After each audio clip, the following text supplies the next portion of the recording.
Children, now let's learn about the trade of the Chinese civilization. Chinese had trade relations with Egypt, Mesopotamia, Persia, that is modern Iran, and India. Caravans were used for trade. Silk, Chinaware, tea, and paper were the main items of export. Major achievements. Under that, we are going to now learn about the architecture.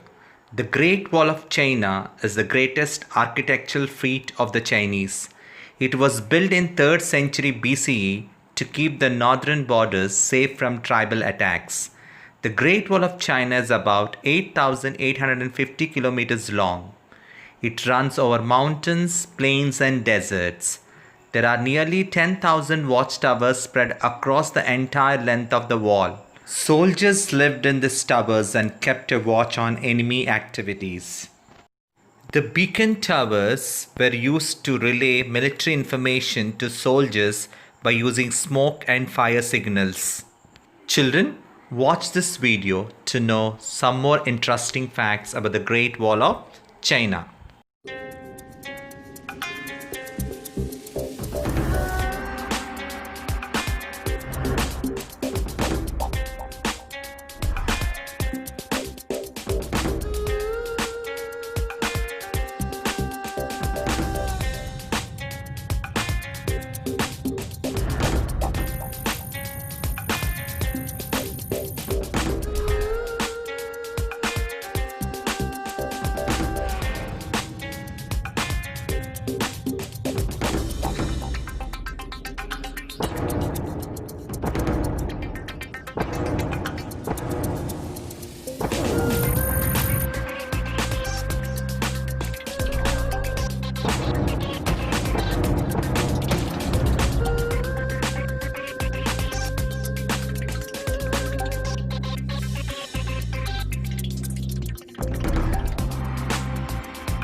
The Chinese also built many pagodas. These were temples where followers of Buddhism prayed. The pagodas were decorated with beautiful sculptures. The Chinese borrowed the idea of building pagodas from India, children. Children, now let's see Chinese contribution towards science and technology. The Chinese contributed to almost all branches of science. They used both solar and lunar calendars. They could predict eclipses, the appearance of comets. They also invented seismograph to record earthquakes. Some other Chinese inventions were the magnetic compass, gunpowder, wheelbarrow, umbrella, and kite. Children, watch this video how the seismograph and the magnetic compass works. Many inventions found throughout the world have their origins set in the Far East.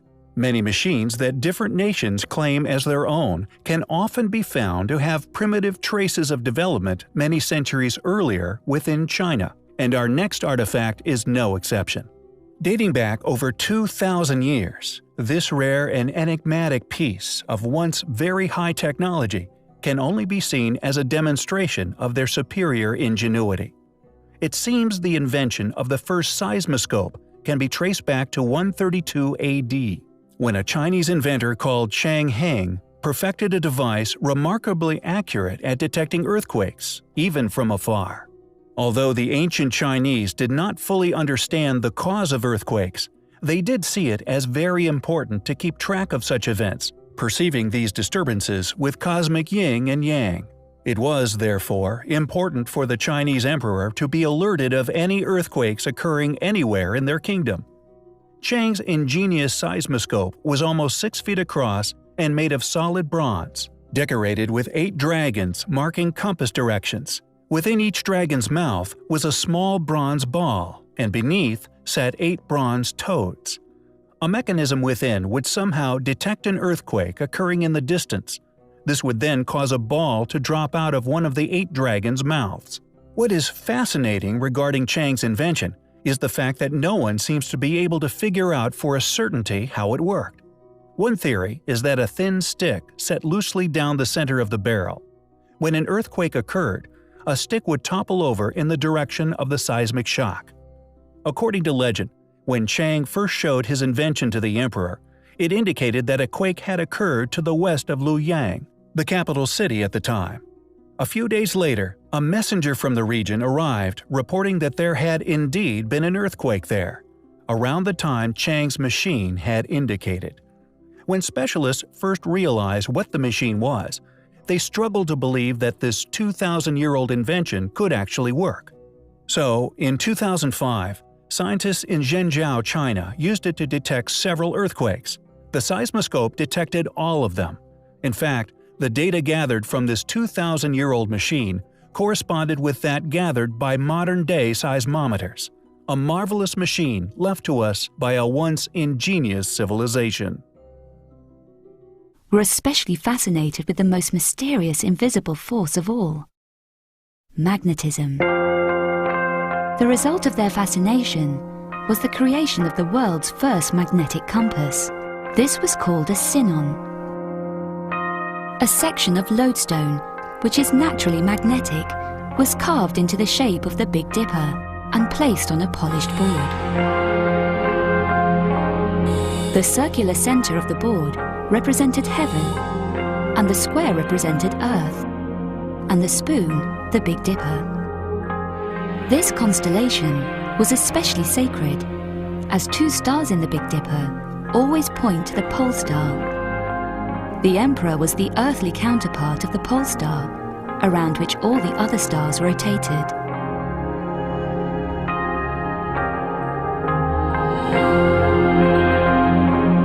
The master himself, Confucius, said, "He who governs virtuously may be compared to the polar star, which keeps its place as the other stars turn around it." All visitors to the emperor had to sit to his south, so that the stars could rotate around his head.